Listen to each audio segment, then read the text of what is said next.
Hello and welcome to the Unknown Comics podcast. I'm Brandon, and my co-host with me today, as mostly always, we've had some weirdness, Darren, Chris, and Tanner. Say hi, guys. Hello. Howdy. Howdy.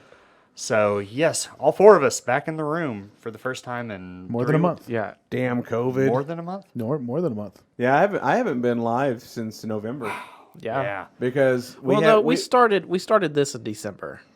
No, We started podcasting maybe that in first December. week because what happened with me. Well, we did. Okay, so here's how it went down. We did our first episode. We did the second episode, which was amazing, and nobody will ever hear it. Yeah, Tanner heard it.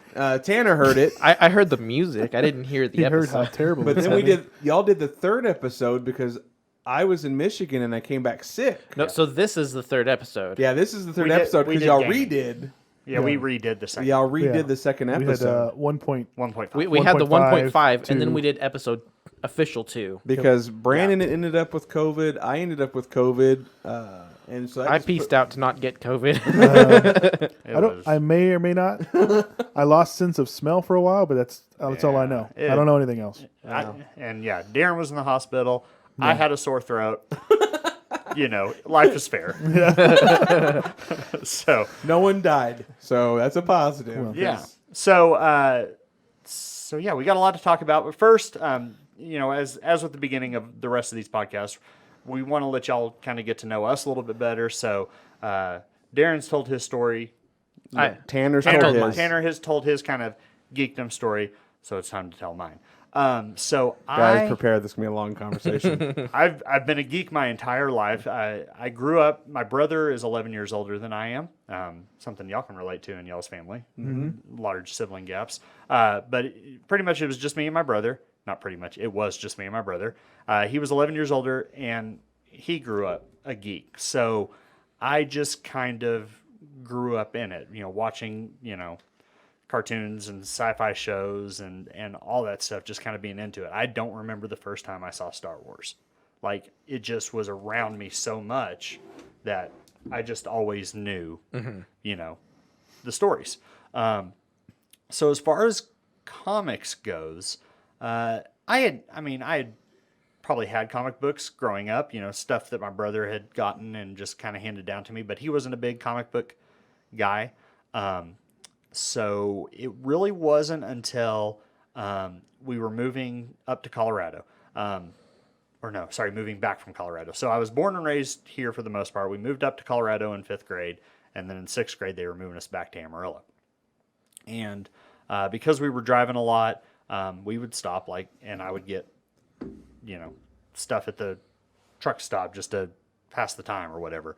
And so I remember always liking the X-Men. So my one of my friends growing up, Dallas, his dad was a big collector of stuff. And so he had the 1990, which I believe was the first series of the Marvel trading cards, the ones that are on those boards out there. Probably. So I think that was the first series that Flair, Flare, I can't remember. Flicker. I had made, and he had the complete set in a binder. And I remember I'd go stay the night at his house, and I just flipped through that binder, and it was all like these Marvel characters. You're not there to stay the night with your friend. You're there to look at his dad's comic stuff. He'd be playing on the Commodore or whatever, and we'd be interacting. But that's what I like to do. What's Commodore? It's a computer. It was an old computer that you could play games and stuff on. Like Oregon Trail. Snake. This is before. Pong. No, this is before Oregon Trail. Dang, So Gina. yeah. So it was old even then, but I digress. So I just kind of fell in love with Marvel characters because of that, and of course about DC characters because they're so popular. Growing up, who Superman and Batman, Cartoons, and all those everything helped with that. TV shows. Yeah, and Spider-Man and stuff like that. But I didn't know about the X-Men or stuff like that. So that's where I kind of fell in love with the characters. But I didn't start getting comic books until we were coming back to Amarillo and actually picked up the Jim Lee era of X-Men had started, the 90s era. So X-Men 1 had come out. So I remember I picked up, I think we determined it was X-Men 14 The Executioner song one or the one right before it? The one right before it. It was like a one-off. I think you actually said it was number 12. Maybe 12. Had Hazard in it, was the character. He was like a one-off. I don't think we've ever seen him again. Yeah. He looked like Colossus. I thought that's who it was at first. But anyway, I picked it up and really liked the art. I think by 12, though, Lee was gone. Yeah, Lee was. It was Art Thibbert and somebody else. Art Thibbert, I think, was the fill-in artist between that and Kubert. Yeah, so it would have been him, but still in a very Jim Lee style. Like that style really didn't change. No, for years. It wasn't like X-Force where it was a dramatic change, or even. Is every X-Force book that way? Like and then it just drastically changes. I think so, actually. So when we got back to Amarillo and moved in, and we finally found our house and got moved in, my mom let me get. They did the mail-in subscriptions. Oh, nice. This is again out of a magazine you're ordering from. Yes, that was where if you like committed to like all 12 issues, it was like 50% off. Yeah. It was. So she let me do one book, and then where we lived in Amarillo after we moved back, I was close to a Homeland grocery store, the one at Hillside and Bell. And that is now completely different. Yep. And so I would get my other tie-in books like X Factor and Uncanny and all those from Homeland. I was in middle school. I had no money. I found a way to get them. It was me too. It was pretty easy. Let's just say there's a reason Homeland's not around anymore. Oh my gosh. All Brandon's free comic books. Brandon's parents, if you're watching this, way to raise a kid. They did not have a loss prevention They didn't condone department. this. Shrink. All the shrink. But so you got to think, going into that era of the X-Men, that was, I mean, aside from like the big Claremont runs in the 70s and 80s, that was the next golden age, right? So you had Executioner Song, you had Fatal Attractions, all those big crossovers, Phalanx Covenant. Of course, it was kind of the age of Apocalypse. Yeah, I was about to say we're missing. And then, of course, I was going to finish with that one. Sorry, this Brandon's story. Sorry. And of course, Age of Apocalypse sealed the deal. That was like I wanted Age of Apocalypse to go on forever. Okay, so to tell you how I felt about Age of Apocalypse, like as it was announced that all the X-Men books were about to end and Xavier was going to die, because they told you Xavier was dying well before it happened. I was so mad. I was so just pissed off that they were about to do this Age of Apocalypse thing. And then it was like how everybody felt about Spider-Man when Doc Ock was going to take over. I was that mad. Yeah. And then I read it and it was, I'm with you. I was like, this should never end. I still think right now, anybody that's read any of the stuff, if they've read that, then they think that's the best. I think it's the best crossover. That's the best. Yeah. Every time I see people talk about what's the best X-Men big event, it's always, anybody knows anything, Age of Apocalypse. Yeah. Because for the first time, villains were heroes and heroes were villains. Like the world was just, it was survival. Yeah. That's all that mattered. And so Magneto was the heroic mutant leader. You'd seen him be heroic, but not like heroic in the way that would carry on Xavier's dream, right? Right. And not the way he was right before the Jim Lee era, as you would say. Right. So it was a great run, and I, like I said, I was never really a collector. I'm still not. I'm not a huge collector, and so all the people that watch the live sales probably know that now. If they keep those books in the bags and boards. Yeah, exactly. Don't take them out. I'm a reader. I read it for the stories and the characters and the. Which is why you read. I read digitally, which is there's nothing wrong with that. You're still reading the content. I think especially for collectors, yeah, you can't go wrong. If you're a reader and a collector, now you don't ever have to touch your book, except for those digital codes. Except for the digital codes, which do affect grades with CBCS, and will eventually count as an incomplete book if you pull that sticker. I think in 20 years, 30 years from now, it'll be like it's going to be the value stamp all over again. Oh, man. But I've been pulling all these stickers so I can but send you the thing. code. if I'm just going into a store and I'm buying just the normal print run, the odds of the value of that book, it's probably not going to be huge, and it's not going to be one that I couldn't at least buy 2 copies of, because it's just Yeah, we have quite a few people that do that. They have their reader copy and they have their collector. They have their collector copy. See, I've never been that way. In all the years I've collected comics, like I'll buy like multiples of what I think is going to be a hot book. I've never done it consistently, but occasionally I'll like this book is now important. if it has multiple covers, that's different. Right. So because to me the collectability. Excuse me. Oh, what happened there? I like kind of had a choke moment. To me, I think where the because Next for sure.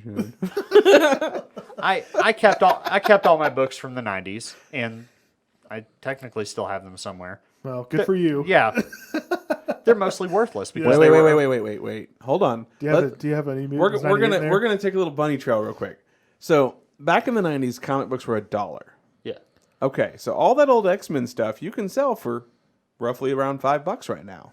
So you actually made what is that 400% profit? Especially if you didn't pay anything for them. Maximum profit.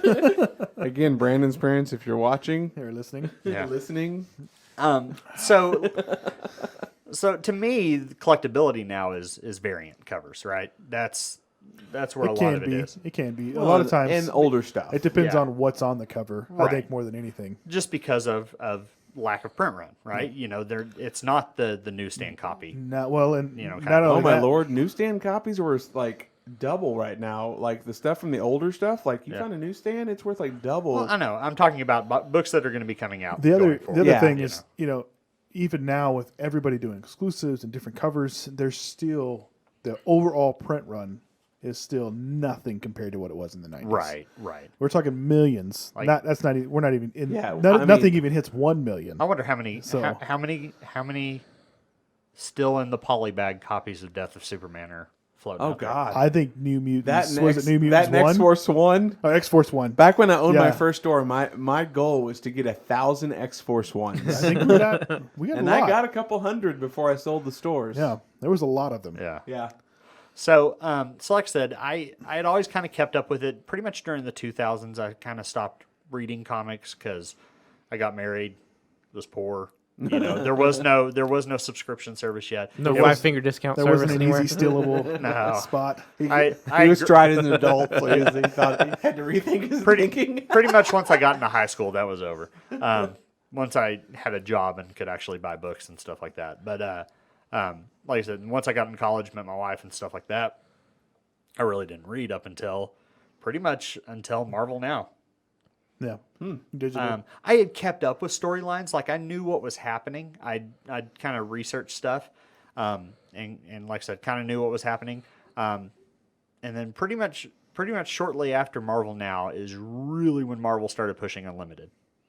Yeah. Mm-hmm. And so that's when they really started pushing the app, pushing the digital. Yeah. And Unlimited was kind of the game changer because now you could pretty well go back and read a lot of the major comic arcs. I had never read Mutant Massacre. That was kind of before a lot of the stuff I had read. That's mainly one of the reasons I read most of Age of Apocalypse. Yeah. I read it through that. Yeah, and so stuff like Dark Phoenix Saga and going back and reading Civil War, which I had, that was kind of in that lapse. Mm-hmm. I'd never read the Civil War arc and stuff like that. And going back and I have now gone back and read all of the X-Men's big moments, from M-Day all the way to, AVX and stuff like that. And I've pretty well kept up with the X-Men since, but digitally. So yeah, that's my comic history in a nutshell. Of course, I'm a geek of all sorts. Pretty much the only thing geeky that I won't do that I can think of off the top of my head. I'm sure there's others. I don't dress up for anything. No cosplay. Yep. Not even Halloween, guys. Like he will this year though. I haven't done a Halloween costume since we did like a harvest festival at our church, at the church Crystal and I met at. That was the last time I ever dressed up. And like, I'm never going to LARP. Ever. I will play a role-playing game at a table. We've got some employees that LARP. You can go with them. He'll never LARP, but I consider laser tag LARPing, and he's done that. Laser tag is a game. It's LARPing. It's sci-fi LARPing. It's a game. It's sci-fi LARPing. Yeah. Anyway, that's. Would you consider that? Well, LARPing for cyberpunk. Kind of expanding on even more so. Me and Brandon, we met in 2012. Yes. So I finished college late, and so even though they'd been in the same places forever. Yeah, Since the early 90s. We don't know how that works. Yeah, we don't even know how that works. What's crazy, though, is Brandon found us because he worked at a cable place that provided internet, and he's like, oh, this is a comic book store. I'm going to go check that out. Yeah. He stalked us. I was like, hey, new game store. I'm going to go check it out. And we've been friends ever since. And I'm going to see how long this game store lasts because all the rest of them just going to go... It's technically still open. Yeah, it's just under a different name. Ish. And it's on its fourth owner. What are you gonna do? They have tables in their store we built. Yeah. I see it more as... I wanted to buy back the store just for my tables. Yeah. I see it more as they're different stores that just ran concurrently. Well, that's probably true. So Because each owner was different in how they perceived how to run the store. definitely, Yeah. definitely. So yeah. So Moving on. yeah, we're going to talk about the Mandalorian finally. Last. No, we're gonna. Oh yeah, we'll talk Yeah. about Mandalorian Mando's first. Yeah. I just spoiled it. The last I've been waiting episode. like weeks to talk about this. I don't even remember the season. Oh yeah, I do. Wait. How do you what? It's been a few weeks. How do you not remember I do Luke? remember it. Come on, man. All I remember is I was Wow. right about which Jedi was coming back. Yeah. I just don't understand why. Okay, so let's not go that far. Let's start at the beginning. Wait, what? Okay. There's the beginning. The beginning of the end. The beginning of the end. Grogu. Grogu. So y'all already talked about the episode before that, right? The non-Grogu episode. Yeah, the first time we didn't have Grogu, we did. Yep. Okay. Yeah, I think I remember watching that in the hospital. The episode or us talking about the Yeah, episode? y'all talking about the episode. Oh, okay. So, because it came out the week before I went in the hospital, and then I think y'all posted it and I watched it in the hospital. So, this episode began with they were going to go strike the Gideon, His cruiser. Yeah, Yeah. they're going to get they're Moff going after Gideon. the Moff. Yep. going after the guy. So, Boba, they set up a trap. They capture which they never really showed what they did with the doctor. Like, is he just hanging out in Boba's ship? I guess we'll find out. Yeah. Yeah, they basically just left him somewhere. Hopefully not in space floating. He'll be fine. It's fine. Okay. All right. I was real sad for him. So we have that they get onto the ship through sneaky ways. They take the bridge pretty easy. Yes. I'd have to say they took the bridge really easy. They Yeah. they almost have a scare with the dark troopers, but Yeah. he finds a way. I think they had the easy part. Him getting those troopers. That Yeah. was the hard part. He had a bad day. And he only got like one of them. Yeah. Thankfully, he was able to open that. I'm glad he went back and found that Beskar staff. The Beskar. How do you pronounce it? Beskar. Beskar. Yeah. Beskar staff and the rubbish, because that's the only thing that saved his ass. So. And there's like Trade Federation people that are going like, where were these battle droids? Yeah. We would have won this thing. Yeah. I don't know. I mean, look how quickly. Luke I went mean, through him. Luke. Yeah. Well, but you got to remember, Luke is probably one of the most powerful Jedi ever. Yeah, but I mean, Yeah, he does just lightsaber the crap out of them though. but Yeah. he just walks through them like they're nothing. I don't know. Well, I mean, So- he was using the Force to crunch him up. I mean, he used every. So tool let in me his ask you arsenal this: there, we knew a Jedi was going to answer the call, Yep. and we had all these theories about who it could be. It could be Ezra, or it could be Luke, or some other Jedi's that Mace Windu, or that we don't know are dead or whatever.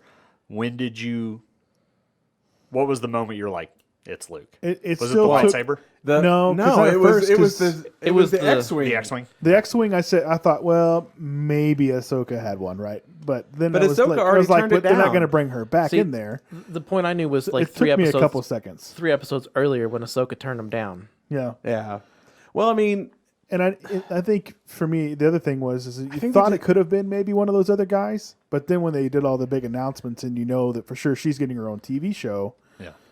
you know it's not going to be Ezra because they're going to leave that you know what? for that show. My right? opinion is the bosses said we cannot let the Skywalker name be ruined by the 3 movies. Well, that's the thing of it. You can't do a story within the timeline of the Empire without at least mentioning the Skywalkers. Right. They are too integral to the story. Yeah. Right. And it just, even if they don't show Luke anymore, they've shown that he's in the process of starting the next Jedi So Order. If that means, but like I was telling that to Darren earlier, if that's the truth, we're never seeing Grogu again.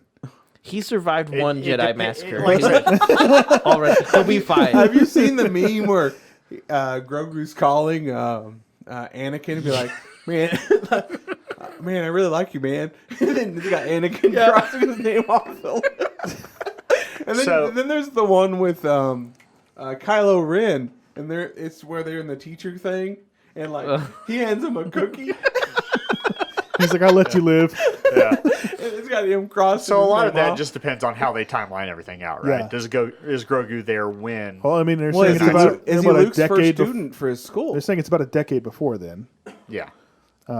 So So we don't know what happens. We Yeah. don't know if Mando goes back for Grogu. I mean, we're gonna have to see where the series goes to Yep. know if. Do we think Disney is testing season 3 without Grogu? Like here's this character that makes us multi-billion dollars. It would not surprise me that season 3 is the more Return to Mandalore. That's what I think focused season. too. I think the he's got the Darksaber. She didn't take it from him. yeah. Because she can't. Right? Well, That's she could their have. code. She's just choosing not to. She did the first time. Well, I think when Gideon, Sabine or gave it Moff to her in the Gideon cartoon, kinda- she took it. And that's why was it okay to just receive it then? Yeah, and I think well, that's but they, Moff there was, Gideon was like, she has to earn it, and she's like that because you could see her inner turmoil. Yeah. And when he Yeah. said that, she was just like, no, because she didn't want to do that in front of him.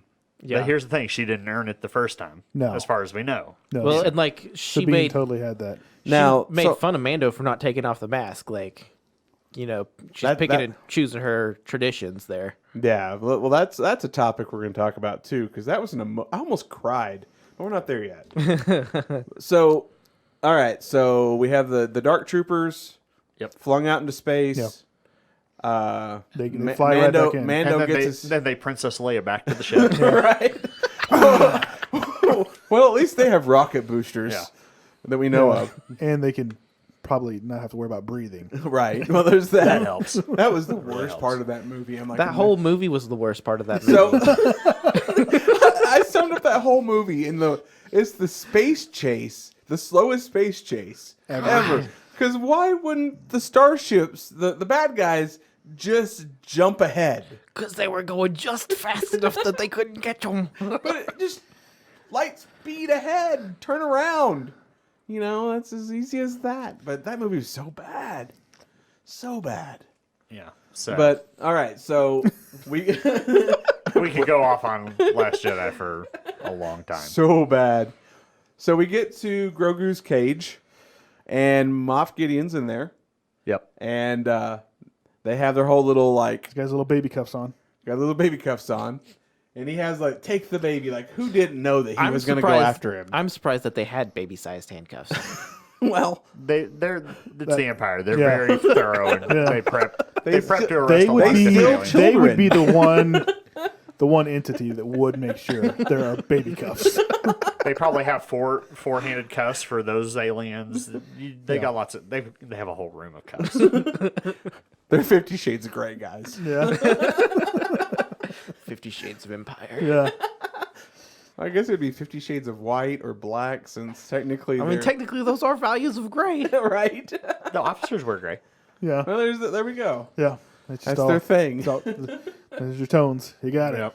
So we have the battle, and I agree with the meme that I've seen floating around. You'll never be as awesome as seeing Mandalorian with the Beskar staff and the y'all Darksaber Did y'all see where holding Grogu.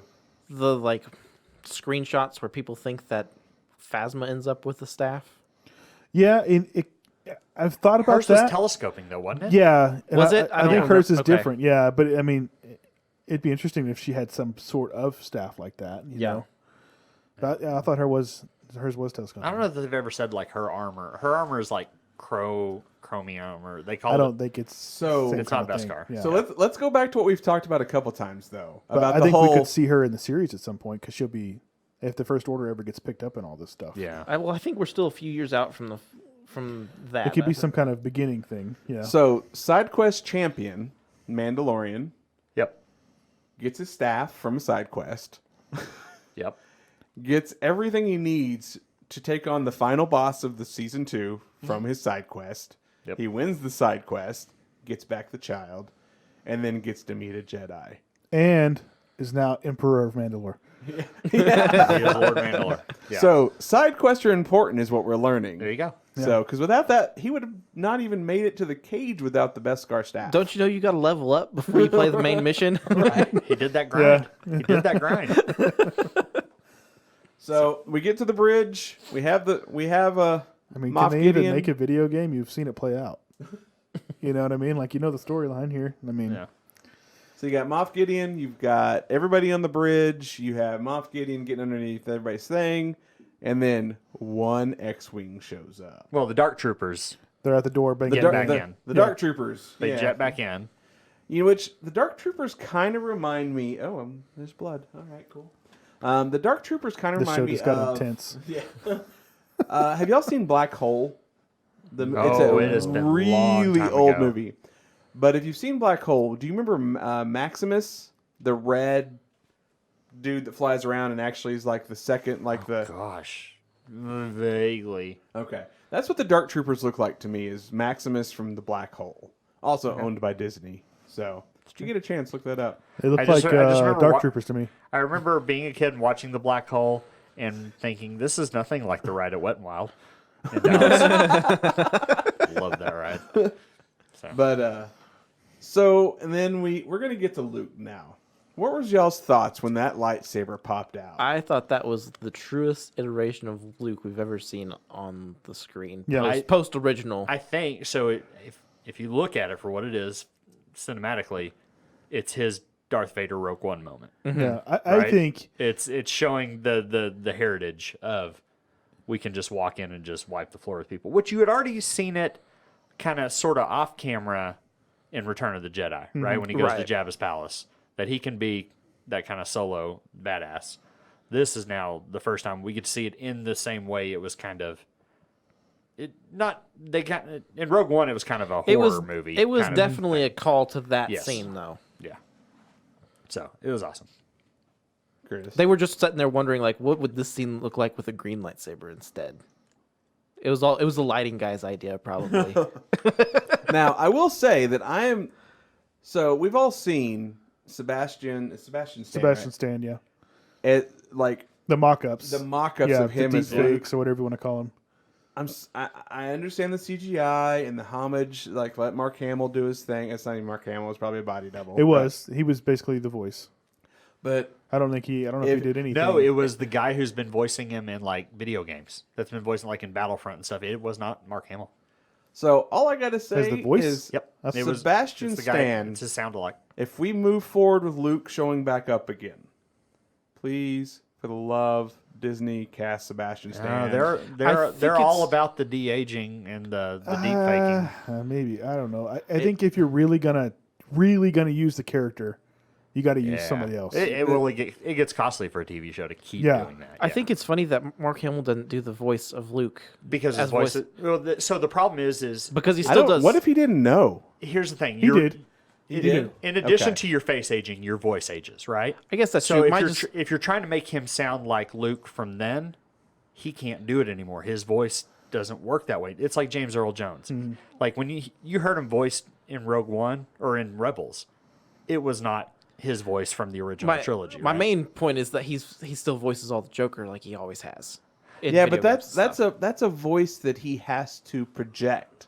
That's not true. his normal voice. Yeah, and even then he hasn't done it since Arkham. He did it for something here recently. Yeah, he did it for something recently. Did he? Okay. He did some kind of like crossover with, or another. Maybe it was another little cartoon with Conroy. Yeah, Okay. he did do something here recently. It's been in the last few years, Yeah. but So I mean, was it The Killing Joke? Maybe. I know he's done something pretty recent, but even the Killing Joke's a couple years now. It's about 4 years old. Yeah. so I get it. You want him to sound like the younger version of Luke. I mean, but I don't think we ever got to see him be like that. We Not truly. never got to see him be badass. Not like that. Not like that. And, You don't. Well, you get to read about it in the Yeah. the novels, but but visually, it's all all that's legends now though. Right. You So, know, I mean, to see him come out and just to see how much of a struggle it was for him just to fight one of those things off. Yeah. And he comes in there and just like plows through them like nothing. yeah. You got to think. I mean- what is he thinking? Like, if he's going to take Grogu, we're not going to win, guys. So just open the doors. Let's see what happens. Right. Well, and Well, he would have opened the door. They wouldn't have had a choice on that. He'd get through it. I mean, he knew what he was doing on Tython, right? They were calling out for a Jedi to find him. So you saw the lightsaber. Yeah, when he saw the lightsaber come on. Which is weird because they've always been really weird about how much people know about the Jedi. You know, the Jedi Order hadn't been extinct that many years. Mm-hmm. But, like, the knowledge of who they were is very but they're so rare. So are the Mandalorians too. So I mean, the two people that would know about them would be Jedi's and Mandalorians. You know. Yeah. Well, and they have a long history of hating each other. But in the first season of Mandalorian, like the armor explained who the Jedi were. Yeah. And to him, it was just like I think his sect probably didn't hear about it a lot. Yeah. You know, it probably wasn't something he heard about. It has been interesting to find like the different like when he first met Bo-Katan. Yeah. You know, and he starts learning that like there are different parts of like there's extremists and he's actually one of them. And well, he's accused of being an extremist. Yeah, and he has no idea. He's like, what are you talking about? That's how it is. Yeah, this is the way. To his sect, Mandalore is cursed. We're never going back there. And she's like, no, we got to take it back. Yeah. Yeah. And so I hope they, like I said, that's my hope for season 3 is we're going to see crossovers between that. That they finally connect else. the dots between, you know, what we saw of Mandalorian Rebels to where we're seeing it in the Mandalorian. What happened during that, you know, the purge. And we've only heard of in name. We've never actually knew what took place. And we covered this in our mysterious lost second episode that never actually got aired because this is actually episode 4, not 3, but here we are. But like the helmet coming off, it was Baker, right? That's the Mayfield. No, it's Mayfield.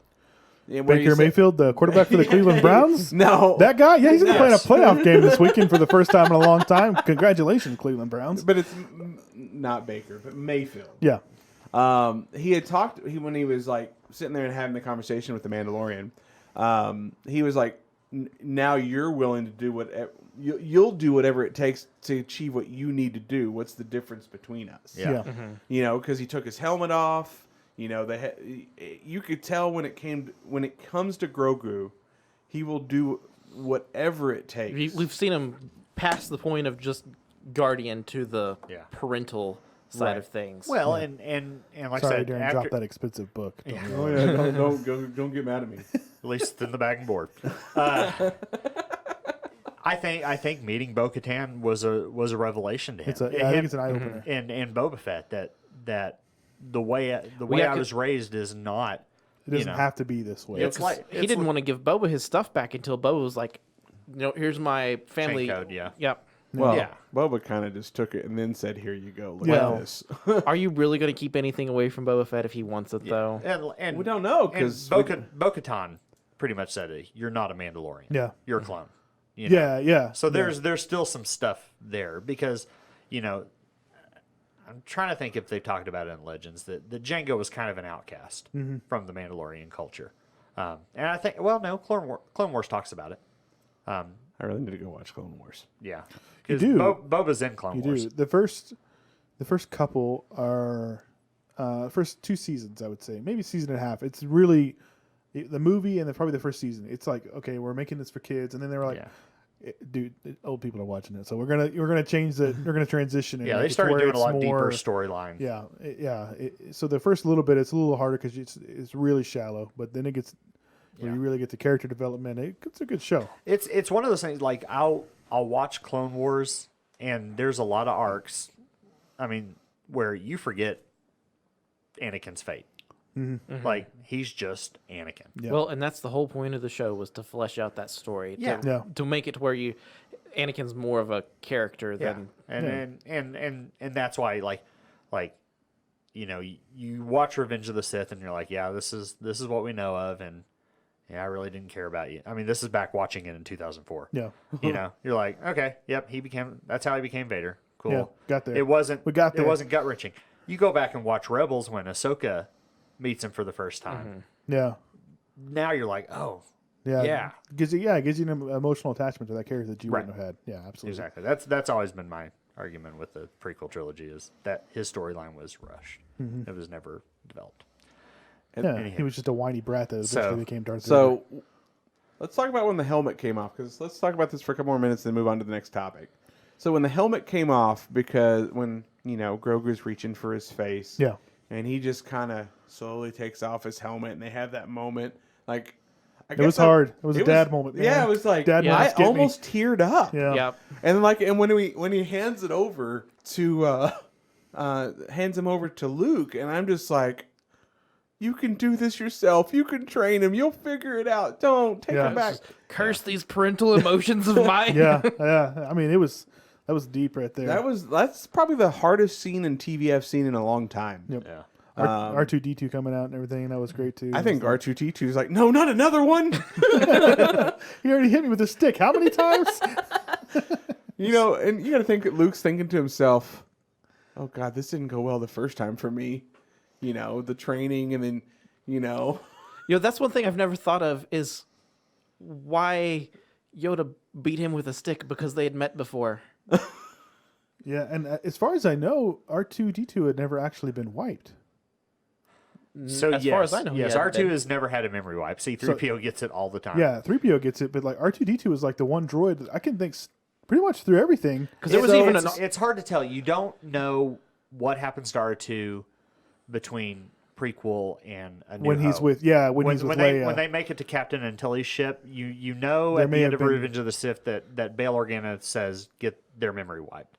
So it could have happened there. then. Because I know all the way up until that point, like Yeah. Anakin was like he refused to let anything. happen to I mean, his there's memory even a 'cause he story wanted arc to make about it sure. in Clone Wars about how Yeah. they have to get R2 back because his memory hasn't been wiped and he has all the plans on Yeah. him. Yeah. Yeah. So it's hard to say if he just like or if a droid gets their memory wiped, are there echoes of the previous memories to where they still have their personalities, right? Yeah. Right. C-3PO's Yeah, he's a ditz, and R2D2 not a is a ditz. He's potty just mouth. high strung. He's very high strung. Well, I'd read some stuff about like the original R2D2 was supposed to be like a sailor, like Yeah, he was supposed to be bad, cussing, and that's why cussing they, and all that stuff. That's why he went to beeping and everything. Yeah, then they changed it to the. Because you always see C-3PO is always like, "Watch your mouth," and all. So that's kind of how they got around that. Yeah. So I wonder if like he was just cussing up a storm around Yoda. No. Yeah. Well, and the other part of it is there's a lot of astromech models out there. Yeah. maybe he doesn't make that initial connection that, oh, that's R2D2. Yeah. Right? Because all these droids look alike. Wow, that's... Well, there's, That's racist. there's another meme that has Luke carrying out Grogu, and he's reaching back for the Mandalorian. And he's like, but I wipe my own butt. And Mando's like, I know. Nice little Adam Sandler moment there. So staying in a galaxy far, far away, this week we got Lucasfilm Publishing announced the High Republic initiative. So this is, for right now, it is books and novels. Books, novels, magazines. Magazines. They have this coming out on 8 different publishing platforms, I think. Right Yeah. So IDW is getting some of it, now. right? IDW. February. Titan Comics with the Star Wars Insider will actually have monthly Yeah. things going on through that. And So, then, of course, yeah, Marvel young adult Comics, novels, normal novels, and then technically a Disney Plus series that is set in the time of, but is not going to share With the characters. It's going to be It's going to be kind of outside of the main Yeah. story arc from what they've said so far. So this begins the era of the High Republic. From what we know, 200-ish years before the prequels. So of course, anything before prequels is now Legends. So none of it is canon. So even the Old Republic from the video games and comics is still technically in Legends now. It is, but I've also heard it explained this is between the Old Republic Yes. and the prequels. Oh yeah. So, Old Republic was like 4,000 years Right. before. Yeah, it's centuries and centuries before. Not So just they a couple. they haven't yet just thrown all It's of not that out the abandoned, window. but Yeah. it almost sounds like they're, They wanted to go to a time where it didn't matter what they did, they could still get in there and create, yeah. and it wouldn't really hurt anybody's feelings. Because the only character that they had to keep in there for right now is Yoda, Yeah. which he's in there. And, So I mean, that's the perfect thing to do with Star Wars at the time because, it was outside of Mando, it was getting worse and worse. Like people just stopped. Nobody went to go see Han because the last two movies were so bad. Which is such a shame because to me, it's Rogue One and Han Solo are the two best movies. Yeah, I mean, I would because I would the agree with storytelling template's different, the way that they tell the stories is different. Yeah, I felt like it was more creative. that. And I think it's because they kind of let loose and weren't so focused on making a Star Wars movie. Well, they weren't sticking to some kind of model that they felt like they had to have. Right. You know, the you know, if you want to call it the George Lucas, you know, prequel model, whatever you want to be, you know, that's kind of how all the other movies have Because I mean, both of those movies, they weren't Star Wars movies; they were heist movies that took place in the Star Wars universe. Yeah, yeah, and you know, as far as you know, hopefully Solo isn't just a one-off story. I hope they do somehow come back and do more with that. We know they're going to do, of course, going to do more with the Rogue One characters, as Lando, they're doing, you know, Andor and all this kind of stuff. So, Well, I wonder if they're almost in a way, because if you look at the MCU, Marvel Cinematic Universe, each character that has a solo movie is its own theme. Mm-hmm. You have Ant-Man, Ocean's 11 style. Yeah. You have Thor, which is mystical. You have Doctor Strange. Well, So mythological would be Thor. Doctor Strange would be mystical. Iron Man is techie. Captain America, of course, is more of a war style telling of a story. well, and Winter Soldier And and Civil War are espionage. more kind of political thriller. Yeah. Really. Yeah. They kind So, I of cheat mean, more that way. Yeah. Each like a different Jason Bourne series style. has its own theme. It's like Well, a subgenre. And Right. I think Yeah. we'll see more of that the further we get away from the actual trilogies. Yeah, like because it's like the next Cara, Doctor, Cara Dune show, right? The Rangers. The Rangers. That'll be more of a probably political. We police expect force. it'll be her show. It could actually just be the Unless she doesn't apologize for whatever she said. It could just be the new, you know, the Rebel just actually kind of showing where they're at. Yeah. It may not be anything to do with her. Yeah, I So- think that has what made the MCU so successful is they're diversifying the stories, right? And that's the Skywalker saga has run its course. Yeah. Right. We've gotten the beginning, middle, and end. We're done. We're good. You know, you don't not acknowledge it. You can still, you know, They're just not the focus anymore. sprinkle it into the other stories. But yeah, to go to a new part of the timeline and tell fresh, new stories and, All new and characters, all and new not have everything. not have the Jedi versus Sith, the light versus dark. You know, have a new thing, which you know we've seen that before in the novels. You know, in the Legends novels, you had the new Jedi Order. Yeah. So for this generation, here's a question, honest question I want to ask. For this generation, okay. So the prequels in the 90s and early 2000s were all about Anakin and Obi-Wan and all that. And then the original ones, of course, about Luke. No, the whole series is about Anakin. Right. I understand that. But I'm talking about, like, focus of the movies. Well, I am too. So the original trilogy is the redemption of Darth Vader. That's what the actual story is. Luke is just the device to get Vader. Yeah, to but redeem. Anakin's dead at the end of 6. Well, that was his redemption, though. Right, but then we have 3 more movies that everybody hates. That's his legacy. Kylo Ren is the focus of that, and he is his legacy. Okay, so It's the sky. Well, I so mean, where it's the I'm Skywalker going with my question. So in the 70s and 80s, it was Luke. It was Han Solo. In the 90s and 2000s, it was Obi-Wan and Anakin, leading to Darth Vader. Everything in the Rey, female character Jedi. We'll go with that. Yeah, it's Rey and Kylo. Story. Which nobody cares, like everybody hated. But then you have the Mandalorian, which like the whole world is obsessed with the Mandalorian. So would you say right now that like this generation is the Mandalorian is actually probably more of a popular character than Luke Skywalker to this generation, not generations past, but to the generation we are in right now, like all these kids growing up, all the even kids born in the early 2000s because they haven't had a good Star Wars thing. So if you lump it together with the sequel trilogy, I'm not willing to say that just yet. Now, when you Because say Luke- the Mandalorian, do you mean the show or the character of the Mandalorian? The character, the Mandalorian, Din Djarin. I would say it's hard to tell because there's so much obsession with Grogu.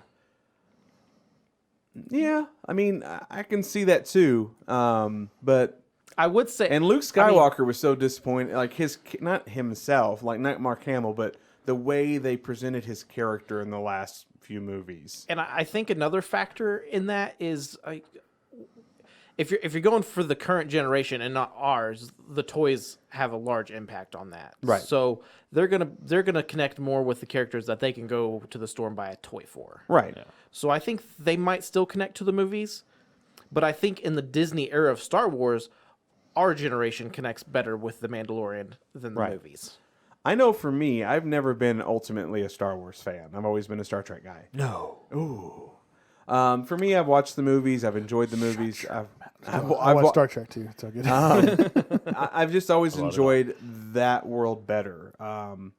But I have truly, like, after watching 2 seasons of Mandalorian, there's a lot of stuff I want to learn, a lot of stuff I want to watch. I don't really care to go watch the 9 movies again. Like, that's not a desire I have. I don't think you need to, but I would say investing in the cartoons is well worth it. Right. You So know. as someone who's seen all the movies and gone to the theaters and watched what I've watched, The Mandalorian has made me want to watch more. None of the other Star Wars stuff I've seen has made me want to do that. When I watched Rogue One and I loved Rogue One, I never wanted to go back and like reinvest in watching New Hope. Well, and I think we're seeing something different here because we're going to see a new type of Star Wars fan because we're seeing more things that aren't the Jedi story. Yeah. Yeah. But let's get back to the High Republic. Yeah. We strayed. So we all read issue 1, which came out today. Yep. Chris is working on which novel? It's called Into the Light. It's by Charles Soule. That's the very first novel of the series. I'm Which is funny that he didn't get a comic. He will. I mean, sure he will. I think he's already writing one of the Star Wars books currently. So I they're think he's all writing writing Star Wars. comics. They're all writing books. Yeah. So there's 5 different creators. So is and this they're all kind of writers, I should say. Does There's this other novel creators. fall into like the young adult This- category novel? Or is it- Charles Soule's is a what do they call him? Del Rey. Okay, so it's Ongoing it's a kind of novel. thing. And then you have there was a young readers novel that also came out yesterday. Okay. And I'll be reading that one as well. And then the second one comes out next month. Which I already have in my office. Yeah, it's sitting in the. We have We got like a advanced copy. super. I've had that in my office for like 3 months. Yeah, if I'd have known, I'd already read it, so I didn't even realize. Yeah, that. like we have super advanced comics. Like it was a super advanced comic cover of that, but it was so in advance. There's no like barely any interior art. It's just script. Yeah, it's literally just the Oh, script. wow. It's kind of cool. That's I'll cool. let you guys see it when we're done. And then the comic actually follows the novel directly after the novel, but it doesn't spoil anything in the novel as far as I can tell. So you could still just pick up the comic and start reading. from Right. there. I thought So, it was really good. And So it's setting up. So the novel is setting up this base. Yeah, what's that you're going saying. to start happening, and Okay. So do you kind of mentioned a little bit of things in here, which I'm guessing I'm going to find out in the novel. So I think kind of what we're seeing is for you Games Workshop fans, it's the Great Crusade in Star Wars. yeah, The New Republic's going out to the Outer Rim to find. yeah. So basically, from what I do know, which they haven't really talked about it much in the comics, so they're going out. Their current leader wants to make sure the Outer Rim is included into the rest of the galaxy and what they've got working on. They have this big slogan, "We are the Republic," and they everybody buys into it and they believe it, and they want the Outer Rim to be a part of that as well. So they're taking this huge beacon out, the Starlight Beacon, and they're about to turn this thing on. And it shows the holy light of the Emperor. Yeah, yeah. So that's the big setup right now is that they're about to get this thing turned on, and that's kind of where we sit here at the very beginning of this issue. so many new characters. Yeah, Yes. it's very much an exposition. You Yeah. really don't, and you don't get a whole lot of it because they're introducing pretty much 3 main characters Yeah, that you can tell. and it'll focus mostly on Keith. I think there's 4 going forward. because there's whoever the dude that she was talking to. Maru is the guy that kind of runs everything. Right. We meet Master Chris. She becomes the Marshal. the Marshal Yeah, of she got Starlight Marshal. Beacon. Kiev, which is kind of who she is. She starts off as You're seeing an you're seeing the apprentice. story through her eyes. She gets knighted, and then of course Master Skier, which we have no idea what's going to happen with him at the end of that. But They or just kind of jumped what into, happened to him He just beforehand. lost his arm and it'll grow back. But like, how did he lose He's a his lizard. arm? He's So- a big lizard. I guess I'll tell you after I finish the novel. I guess I'm going to find out. Okay. How he lost his arm. Yeah, so it was. I thought it was pretty good. Good setup. You know, we got a few characters in there. The comic book's being written by Kevin Scott, who he also has a couple novels that he's working on that'll be out this summer. So yeah, so the Lucasfilm announced it's a cadre of pretty much 6 authors. 5 authors. I thought I saw 6 on the The podcast. 6th guy is like overall. Oh, he's like the a director. He's kind of like a line editor, Yeah. kind of a thing. Okay. So basically 5 authors. There's also going to be a manga. I forgot about that earlier too. They're going to have graphic novels, manga, all kinds of stuff. It's and just a comic you read backwards. What's the deal? well, and I guess with this not my art manga, style. the writer, she is telling the Japanese writer what she wants, and then he is actually writing the manga. So it'll be the first time that it's actually originally manga first. Oh, and interesting. then we'll see it that way. Huh. So, fun fact: the reason that they print them in English and you still have to read the book backwards is because if they mirrored the artwork, it would skew their proportions. They're already skewed. No, like you could tell that their proportions would be incorrect when you would see the imperfections in the drawing if you flip the artwork over to read from left to right. But they're already out of proportion. They are correct within the style itself. Okay. You're arguing with the brick wall here now. It's just never been my style of art. It's a cool initiative for Marvel and Lucasfilm and everything. You know, and you can kind of see it that they're doing print because they really don't have to invest a ton into the print. Like Kind they of would test have. the waters first. So if it does well and the characters really take off, okay, now we start moving into more of the live action. And I don't know if I can say that overall it's doing well, but I can tell you right now, issue 1, it's doing well. It's Well. already into 3rd print, Yeah. but it just came the out sequel yesterday. trilogy Yeah. did initially really well. Yeah. Did really good box office because it's Star Wars, right? So Well, and I think people hate on the original, the prequels too much. There are some annoying parts to those, but I mean, It's still hard for me to watch 2. Episode 1 gave you Darth Maul. There you go. You have your character. And, And I think Ian that's another- McGregor is Obi-Wan Kenobi. yes, Was he's not still a great. problem ever. I'm excited to see him come back as Obi-Wan Kenobi, but he was part of that prequel stuff. I like I said, I could go on for a very long time over how I would fix the prequels and not having her is part of it. What? I love her. Nope. She is a great actress, but for whatever reason, for this role, Yeah. just did not. She was not.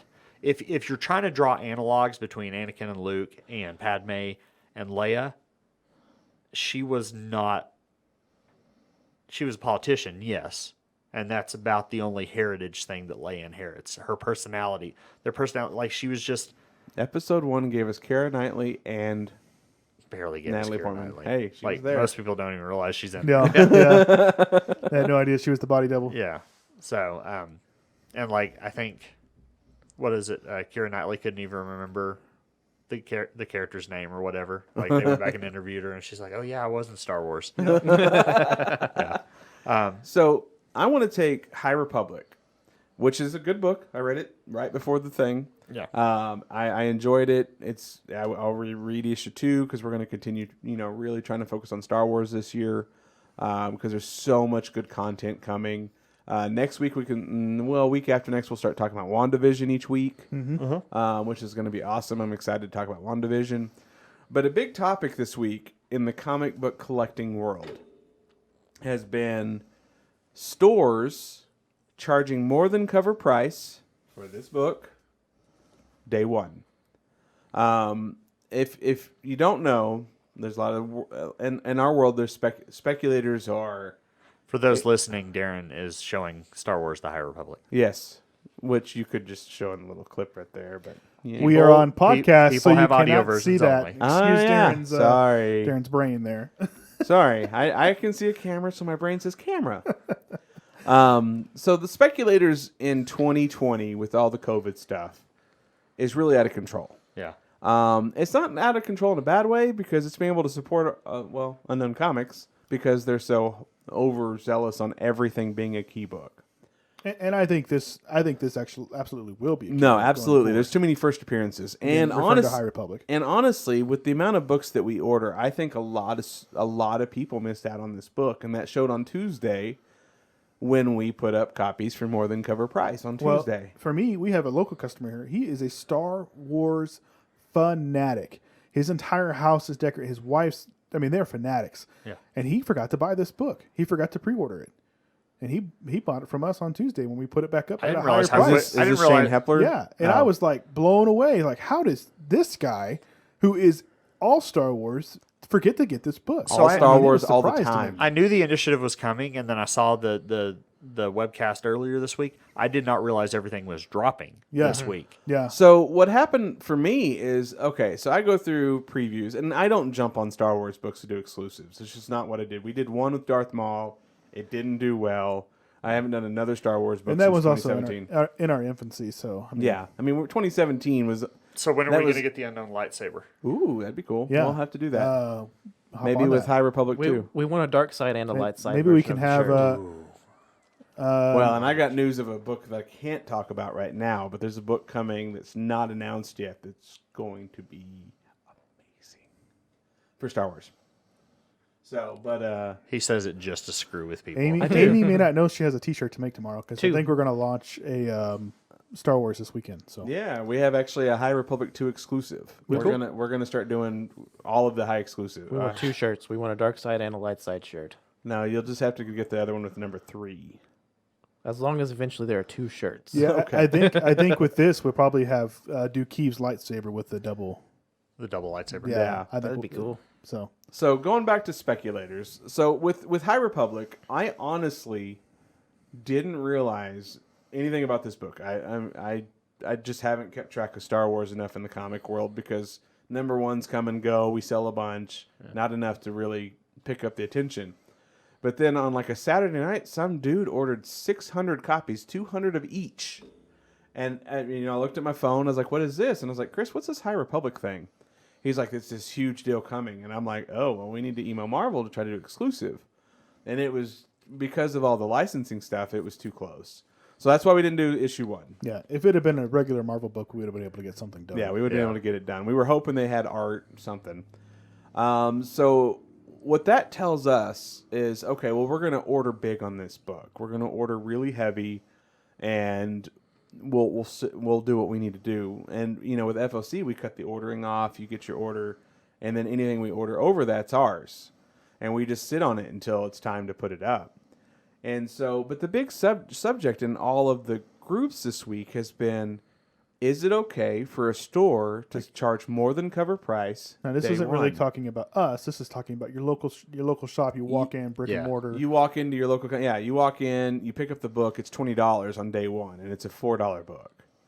And the collecting world is very split. So before I go into my opinion, I wanted to get y'all's opinion on if you walked into a store and saw Star Wars High Republic, you knew it was a big book that week. You didn't put it on your pull list. You didn't order it before FOC. Yeah, no, let's make sure we emphasize this is non-pull list. Yeah, this is right. walk in off the street to the bookstore to grab this off the wall. Right. Like it's your fault you don't have it in your pull box. Yeah, What is your opinion? I would say if you're buying it off the wall, you're paying whatever the store wants for it. market value. Market value, yeah. I mean, because if you think about it, like, I know comics are a little bit different because everyone has to order through Diamonds. You can't buy it directly from the publisher. Yeah. But like in gaming, when the Indominus box came out, you bought it. You could get it for GW for the price it came out, or you could get it from a reseller at like back to 300%. Warhammer with this guy. Yeah.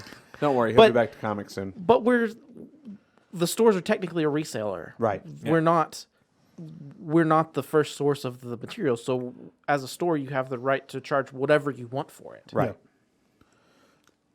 What about you, Brandon?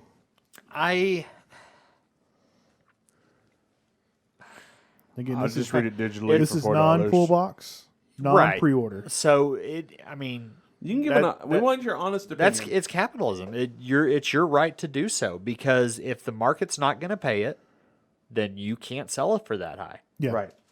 And What's the demand say? the demand says you can do it. Yeah. Right now. I mean, with High Republic, we see it all the time with different products. Look at graphics cards right now. Mm-hmm. Like graphics cards are insane. Yeah, I think that was like most of our computer, right? Yeah. Yeah, I mean, it really was. We got a nice graphics card. Because the demand is so high for them. Because one, people are jumping on these new graphics cards coming out, but then you also have Bitcoin miners and stuff that are buying them up and making Bitcoin farms and crap out of them and stuff. It just is. Yeah. I don't know how it works, but that's a reason that graphics cards have been really high. That's just, aside from something coming in and regulating you. Yeah. Right. And you don't want that, right? You want to be able to charge what you think. I mean, because here's the thing. It would be no different than if a variant just had a really high print run, but it just went really quick. You would still charge what you think the market is. It's just in this case, it's not one of those books. It's not one of those. Every run of a book is a limited run. Yeah. Right. Just some are more limited than others. That's kind of how I see. I mean, it's no different than buying a different variant because technically that variant's only worth cover price when it comes out. But the day it comes out, you're charging more for it because it's more limited cover. It's paper, ink, and a staple. You've got these right? guys It that is they're what only they only want the hot book of the week. Yeah. And they're going to run into the store and buy all these copies at cover price. They're just going to go take them to eBay. Yeah, they're going to go do exactly what they're pissed at the store for doing. Right. Right. So why shouldn't they get to do that in the first place? You know what I mean? Well, Again, they have an non-pre-order, expectation of, I'm going to flip box. this book. I'm going to buy it for this much and sell it for this much. And, And I think that if a store owner is not taking advantage of that, then either they have no idea, yeah, right? Or Because they they're have not enough following money the not market, to care. or maybe they have enough copies. Like I've already got another 50 in the back, so it's okay if these 10 sell or whatever. You know, I'm not going to worry about it. Maybe it's something like that, but I mean, well, and honestly, I'd rather give my money at a higher price to a local store than an eBay scalper. Yeah. yeah. And again, I don't think somebody had said something about that earlier, calling Darren a scalper, and I'm like, we're not scalping. We're taking advantage of something that happened, right. but we didn't go out and like Buy up the market. buy up this market from somebody else Exactly. just to sell it on eBay. We took a risk at buying hundreds of extra copies. right. That sometimes works out and sometimes doesn't. And for those that pre-ordered or whatever, they got it for that. And we're that not price. going to charge them And they extra. had 10 plus weeks to pre-order this Yeah. book. And then they had another, they could have put it on their local comic book store's pull box. I saw this one guy that was complaining on this group was like, I love Star Wars. Then why wasn't it on your pull box? Right. Exactly. Like, why didn't you have that up for pre-order? Why did you wait till the last minute? I mean, if you have local comic book stores, they've educated you on how pull boxes work. So this is on you. And, with us here, like we have a couple of guys that they are Star Wars everything. And if he had, for some reason, forgot to put it on his pull box, We're going to sell it to him at I'm cover going to price. make sure he gets it at cover price. I'm not going to be a jerk. And I'm sure most local stores are going to be the exact same way. Yeah. yeah. But for me, like, to call out these stores and to say these stores are bad. So what people don't understand is local comic book stores are dying, guys. Local comic book stores, especially during COVID, we probably lost 10 to 15% of local comic book stores across the nation during COVID time. There was actually on Bleeding Cool, they had like a memorial every week for the newest store that went out of business. That's how sad it is right now. And some of these guys, And- they just chose to not fight it anymore and retire. Yeah, they just finally just said, I'm done. I can't do this anymore. The margins aren't good enough. Owning a comic book store, traditionally, I've now had an online store that has a brick and mortar side quest. And I've also had just a brick and mortar store that I had an eBay account to pay rent. Yeah. Yeah. We're getting all of the things we need to beat the final boss. Right. So the just the brick and mortar with the eBay to hopefully pay rent, that sucked.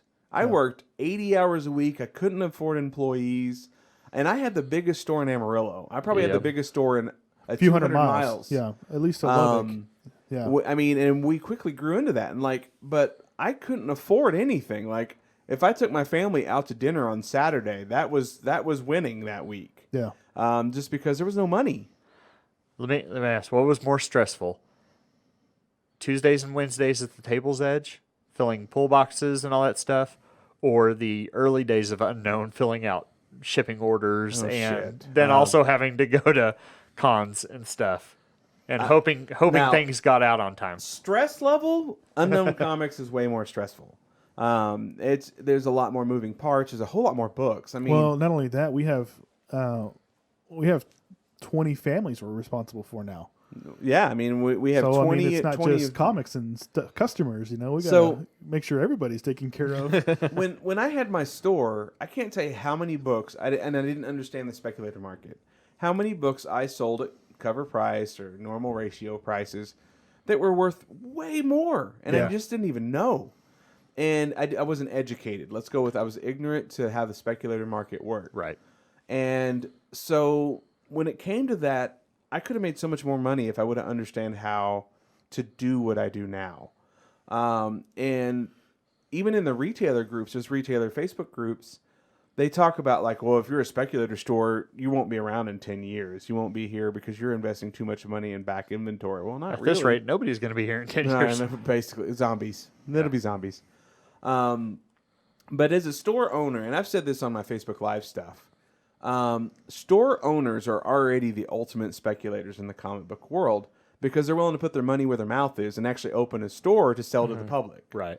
Well, and anytime you order over what your pull boxes are, it's a risk. It's a gamble. It's a gamble. It's a straight gamble. Well, sometimes even for the pull list, it's a box if you don't make it pay up front. And honestly, how we have determined speculating is we've gotten really good at pushing FOC ordering. Mm-hmm. Then we go through those FOC order numbers, and if those numbers reach a certain limit, we go way heavier on the book. Right. Yeah. It's not... And even that sometimes doesn't pan out. And I spend countless hours on social media researching, like, books that haven't come out yet that we can still order. Mm-hmm. And... like, Something's Killing the Children. That book got hot right at FOC, so I told Chris... order 500 copies of the Frizz on Virgin cover and then never sell it. And we've sold some of it. And real quick, for those who don't know, what does FOC stand for? Final Order Cutoff. Yeah. There we go. Thank you. So this Final Order Cutoff happens about 3 weeks before street date. So previews comes out 2 months before street date, basically. Right. And then 3 weeks before, we turn in our final numbers, and that tells the publishers what to print. They'll decide what percentage over everybody's numbers what to actually print. Okay. And then, like I think DC maybe did a few percent over what the overall number was like for 3, damages. Like 3%. Okay. Just to make sure that there was some kind of backup just in case something happened to somebody's order. And that's what final FOC is, final order cutoff. Gotcha. So stores, especially most of these brick and mortar stores that are fighting through people bitching about their company because they may up the price day one. They don't get many wins. Mm-hmm. Right. They get slapped in the face a lot. One, like customers will leave them pull boxes. Pull boxes alone are the worst mechanism that has ever been created in the comic book world because you're putting all the risk on that. You're putting all the risk on the store. You can walk away and never pick up your pull box, leaving them with hundreds of dollars, if not thousands of dollars in debt, multiplied by how many customers disappear each month. And pull boxes alone, if you're a store and you listen to this, you need to get Shopify, you need to push FOC ordering, and you need to get out of pull boxes because pull boxes are the stupidest thing in the world. Yeah. Like, we have pull boxes because we tried to do pull boxes right as we came back. We have been slowly transitioning our customers to FOC ordering that are local. If they miss a book, sorry, you didn't order it. We give them shipping codes, whatever they need to do to order on the website. Because pull boxes are the bane and will destroy and continue destroying comic book stores every year in and year out. Yeah. So if you were a comic book store, get rid of pull boxes. Find another way. Get online. But that's just my little soapbox. Yeah. I mean, but it's true. I mean, we see all the time all these stores, and they post in these groups, and they're like, here's my stacks upon stacks of stuff that hasn't been picked up in the last 2 months. Here's my $1,500 worth of unpicked up books from last month. Well, that's rent. Yeah. I remember going through pull boxes and seeing the same dude's books just sitting in there. I'm like, Darren, are we pulling this guy's stuff yet? No, give him another week. And if you ask me, pull boxes are more a risk than speculating because you're gambling on that person's going to keep coming back in. Yeah. And life happens, so it's not always going to happen. They're not always going to come back. Yeah, and the process of a new collector. here's how new collectors work. They go see a movie. They like the character. They venture into a comic book store for the first time. They add 3 or 4 titles to their pull box. They come in every week and add a couple more. Before they know it, they have 40 or 50 titles on their pull box. They then, a month later, figure out, shit, I'm spending $200 every 2 weeks on comic books. Well, I really like the owner, and I can't. Yeah. I don't know if I could tell him that I can't do this anymore. Well, I just won't go back in again. Yeah. And then that owner, not thinking anything of it, lets it go on for 2 or 3 months. Yep. And then they end up with $800 of comic books in their, like a long box of books. Yep. And multiply that by 4 or 5 people per month. And there's nothing you can do with those books. And there's nothing because they're mostly dead books. Every now and then, like when we canceled out some of our pull boxes in the early days, like in 2018, we found like 10 copies of Venom 3. But back then, Venom 3 was a $10 book. Yeah, it wasn't hundreds of dollars. It wasn't hundreds now. So there's pull boxes. And then there is rent. Then there is utilities. And then maybe you make just enough money to have a staff. Maybe of 1 person. 2 people if you're lucky. Most comic book stores run off the volunteer basis. Mm-hmm. That's how they work. They're like, trade. Or trade. Yeah. I don't have enough money to pay you, but I'll trade you some comic books if you come in and help me. Or if you want to work off that really expensive book, we can work something out. Yeah. So they don't have any money, and they're trying to support their family. And most likely, most comic book store guys also have a second job. And most of them probably got into a bad partnership with 3 other friends because most comic book store owners are fans that just wanted to own a comic book store, and they didn't understand how this all worked. And then Diamond sucks at explaining how to order, so they're going to make you over order by tons because they're not going to put any input in. So comic book stores in general don't get any wins. No. So if they're smart enough to, I don't know, look on the internet once a week and look at spec books or top 10 books, and they ordered extra copies, I say they take every win they can get. Mm-hmm. If they have a hot book and they ordered 10 extra copies and they know that they have 3 Star Wars fans that they need to take care of that maybe not, so take care of your 3 guys and then charge the $20 damn. Yeah, because how often does that happen? Not often. Exactly. Once every few months, you'll have a big book like this. Right. And we were lucky enough to order a couple hundred extra copies of every version of the book, and then we never listed the ratios. Yeah. So we were lucky enough to go into this smart enough, actually, not lucky. We are very educated in what we gamble on. Yeah.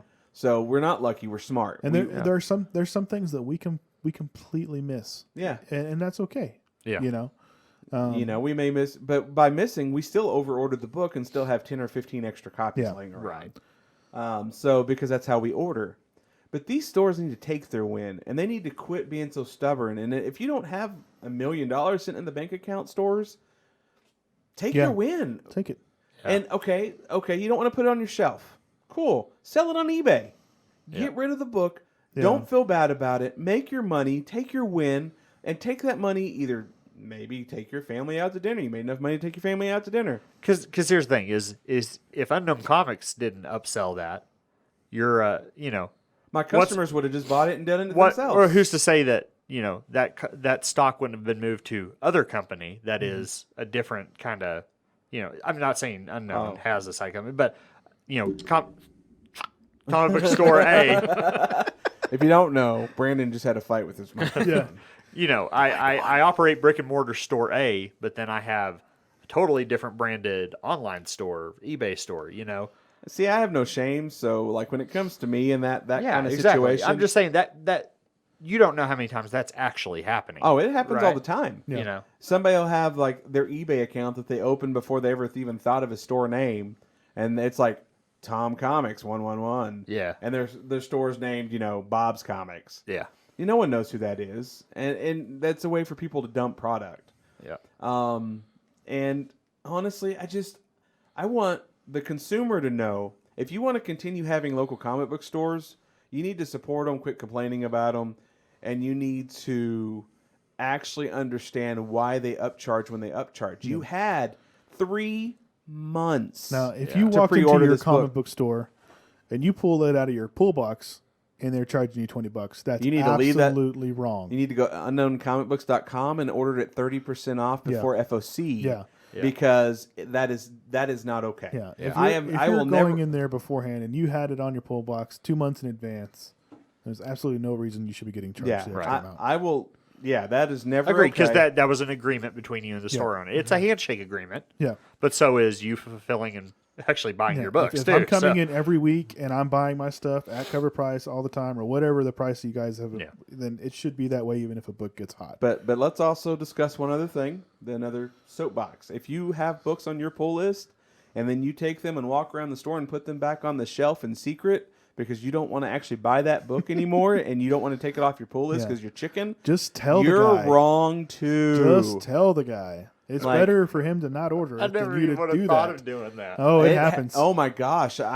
We have customers that came into my old store and now come into my new store that do that crap, and it pisses me off. Just take the book off your pull list. Yeah, just let me know. This is another reason why pull lists are terrible. Make them pay up front. Yeah. Make them order online. Well, and there's two schools of thought, and it's coming from different products, because now on the other side of the other coin, you have things like game pre-orders, which is completely different because of you get specialty content. The lack of the differences in lack of supply. Right? Yeah. There is now, especially in the age of digital gaming, which I mean, books now there's digital versions too, because you can technically for $5 read it online. Yeah, but that's you're just not going to own it, right? Yeah. Stan Lee said it best.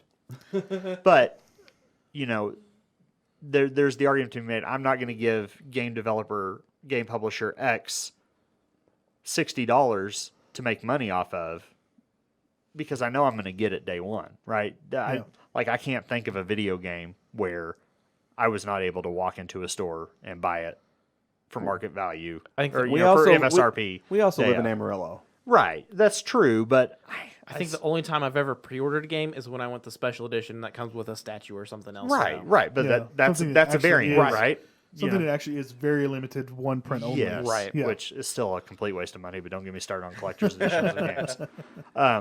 But I think that's the mindset of people that, don't want to do FOC stuff because, well, I'm just going to wait till it releases because I'm not going to give a company my money to make money off of ahead of time.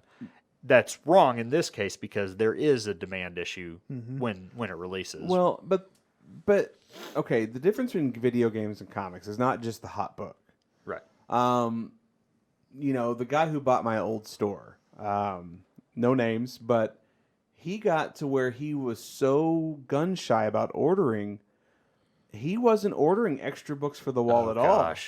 Yeah. Like, you would walk in and be like, this was on my pull list. Well, I didn't order any because only 2 people wanted it. But those are 2 people with pull list. And that's... So not pre-ordering... Or Diamond would short you, and you did because you didn't order. He just straight up didn't order it. No, I'm just saying because that's how you would get burned as well. Yeah. Well, Diamond is a whole... That's a whole show. Diamond is a whole show, and IDW can be mixed into that. We'd hashtag that. Yeah, IDW could be its... Oh, my Lord. Dynamite IDW. would be right there with them. No, Dynamite's okay. They just move their street dates too much. IDW had gotten a bad habit last year of printing all of their books before FOC. They took initial orders only, and then when final order cutoff came, they didn't up the print runs. They just left them as they is, and we always got allocated. So there was lots of books we never ever get. Wow. Which is so dumb. But they're changing that. Thank you, IDW. Yeah, they are working on it, and I appreciate it. I appreciate the new bosses at IDW. Yep.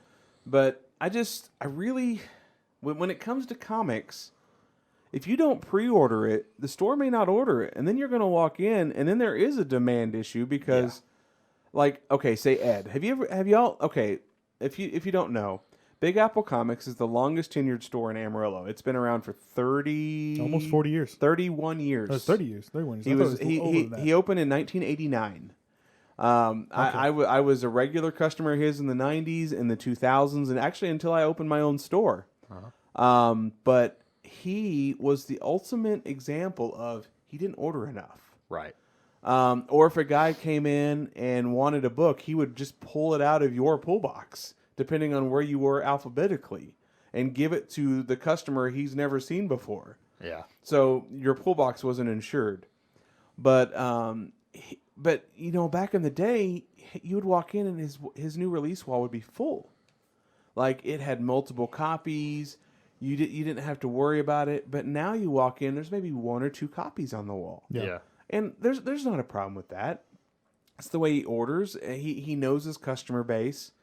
But we would never survive like that if we ordered like that, because there just wouldn't be enough undamaged product to even fill our orders. No. I do remember you'd get shorted on pull list orders, and you'd send one of us, or you'd do it Yeah, to go to Hastings. Hastings or Big Apple and buy it retail. I'd buy it retail to sell it to my own customers at discount. To make sure that our customers Customers are always taken care of. It's always been my way. And even to today, if I can find copies of something we're shorted on, I'll order it full retail from Midtown. Yeah, we will. I'll do whatever it takes, but there's just times that it's just not possible. Yeah. Right. Mm-hmm. But Spawn. Sad. Spawn. Yeah, Sorry. Spawn. Still on me. Sorry, guys. But there's times that, like, when you look at the way things are done in the comic book world, the comic book stores need a revolution. The comic book stores need to really have somebody that can come in and try to help them redo their business. Wasn't there a show about someone would come in and actually help people, like... Well, you've got, like, the kitchen shows, and you've got the hotel shows. You had the what they called the Prophet, and he would go into just any kind of business and try to revamp it. And that's what comic book stores need, because, one, I think about 25% of comic book stores are owned by guys that are well past. They're not businessmen; they're fans. Well, this first example is guys that have been in the business since their 70s or 80s. That was a loud truck. Yeah, that was a loud truck. We're kind of on a street that doesn't get like used Ed. very much. Ed is 77 years old. Wow. Dave is 84, 85 years old. They run that store together, and they have for 30 years. Yeah. But the internet is like a really confusing place for them. Lunar was the first time Ed's ordered online. Yeah, and I had to go to him, like when they announced that Lunar was taking over DC. Like, I called both of the local comic book stores here in Amarillo and said, "Hey guys, you have until Monday to get all of this stuff set up." And we actually had to help one of the stores set up. Like, we walked them through it. We even placed their first order, and they ordered through us for like 2 weeks, 3 weeks, a couple weeks. I had to do order because. And again, guys, this goes back to I never want to see a comic book store fail. Right. Without comic book stores, I would not be here today. Like, comic books changed my life in such a positive way that I wouldn't be here without them. And I never want to see a store fail. I've helped stores set up. We've helped stores set up websites. We've helped stores get through hard times. During the COVID time, we actually sold them exclusives at super cheap prices on top of giving over 10,000 books away to our own customer base. Yeah. But comic book stores need a revolution. They need to revolutionize the way that they do business. And the first thing they need to do is get rid of pull list and set up a Shopify account, because it's like $20 or $30 a month. $30 a month for the basic stuff. Yeah, for the basic stuff. And that comes with a point of sale. Yeah, and I mean, they can do all this stuff, and it'll change the way the world works. Just because it's the way it's always been done doesn't mean it's the way it should be done. Right. Correct. Right. Yeah, you guys start working smarter. The first 25% of guys are these old timers that are just stuck in their ways. They're not going to change. But like our store here locally, he's been debt free since Pokemon came out, because Pokemon paid for his life. So he has no bills. He doesn't care. Yeah. He doesn't need to change. He doesn't need to adapt. It's just the way things are. But for other stores, they're not that way. It's my example earlier that it is guys who just jumped in and they just wanted to own a comic book store, and they have no idea what the hell they're doing. Yep. They have no idea of finances or money. And they may even jump in with like 2 or 3 of his best friends who won't be friends with him after this is over, by the way. I was talking to a guy, another business owner here locally earlier. He was helping me with some network stuff, and he's like, they never do tell you about all these taxes and forms, and you don't hear about all that good stuff when you want to own your own I'm still business. surprised you two are legally brothers. Well, we figured it out. This is more of a Chris has blood, sweat, and tears into this, but it's not a partnership. I know. Yeah. We did that the first time around, and we Dave Ramsey this. Dave Ramsey says no partnerships, and we figured it out. We make it work. Chris, you know, when Chris talks about it, he talks about it with ownership. I I've always been a supporter. Like even at Table's Edge, my old comic book store, it was all about giving your employees and your customership ownership of your business. Yep. That's how it should be. They should want to belong. They should want to come in and like. At first, I didn't understand how it worked, but like I had customers who just wanted to come in and bag and board, hang out, and talk comic books. That's how it should be. And we're bartenders. Yeah, you're Basically. bartenders for non-drunk people, which can be hard, guys. Yeah. But Yeah, because we don't have anything to drink, and you're telling us all this stuff. It's a little less messy, though. But the smells are just as interesting. and a topic for another show, maybe next week's show, girls in comic book stores. Yeah. and the reactions of others in And comic stores. how your male comic book collectors. I've got a couple good stories just from bringing my wife to the store. Okay, so next week we're going to add in girls in comic book stores or at comic book conventions. Because I made a lot of money off of having a girl selling comic books. During a gaming tournament. Ooh, gaming tournament. Oh, yeah. That's some good ones from that. Especially a card gaming tournament where there's a lot of overweight gentlemen sitting in chairs that Yeah. have open backs. Plumbers aren't the only ones with that issue. Yeah. There was a Magic player banned from like 2 Proposing. years proposing with. That was at like LVO or something. It was a big Yeah, it tournament. was a huge tournament. So okay, so next week that's one of our big topics: girls in the nerd world. Yeah. That's funny. So, but if you're a comic book store, and I just want to put this out there, and you ever have questions, or if you're a new store and you're listening to this and you want to understand how to order, I've walked lots of stores through it. I don't mind helping you. I'll spend time with you on the phone. I want stores to be successful. Yeah. I want stores to make it, and the biggest way to make it is by not spending too much on the front end. I tell every store that I've helped do their ordering, whatever you buy in your first month, you will close your store with that inventory. Yeah. Because they don't know you exist, unless you have another local comic book. You're the only comic book store that's ever been in your town. Yeah. You might be able to get rid of all that stuff, and so I'm going to leave it with that. Speculating for comic book store owners, great. Yeah.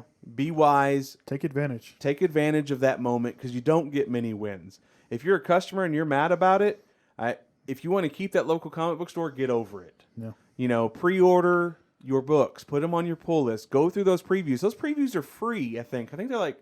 The Marvel one is free if you buy the big one. The big one's like $2. Yeah, and most people give them away for free if you have a certain Or amount of they books. just put them on the counter at the shop. So and go through that previews. You're there talking anyway. Previewsworld.com is absolutely free, so Yeah. you can go and check it all out. So, Yeah. So, again, if you didn't order it and you don't get it and you don't get to, I'm sorry if you didn't get to scalp on it, but the store gets first dibs. They put all the money into it. They have to pay rent. Yep. So that is that soapbox. All right. We're done with that. So we have gone a really long time this week. soapbox. So Crazy. we will. Why don't we go ahead and we'll table King in Black for next week. There's gonna be time to read it. Yeah, because Darren It's and I great, have to get. so it'd be good to talk about. Yeah, so we'll get caught up on King of Black. We'll talk about it, and we'll talk about girls at comic stores. This is gonna be a fun conversation. Thanks for joining us. Of course, if you're watching the video podcast, you can also catch us pretty much our audio version anywhere you get audio podcasts, Stitcher, Apple, all of them. Or if you're listening to us, we're on YouTube. So you can watch the podcast there and look at all the things that Darren is talking about that he won't describe. Yeah. And Brandon is very pretty today. always. And if you're not following us on all the social media platforms, we're on Facebook, we're on Twitter, we're doing live sales every week on those platforms. Live sales we're almost on every Friday Instagram. on Facebook, Instagram, Facebook at Unknown Comic Books. Yep. Twitter at @unknown_comics, and then of course Twitch as well. You can find us there. So thanks for joining us. We'll be back next week with another podcast. Bye. Bye. Thank you.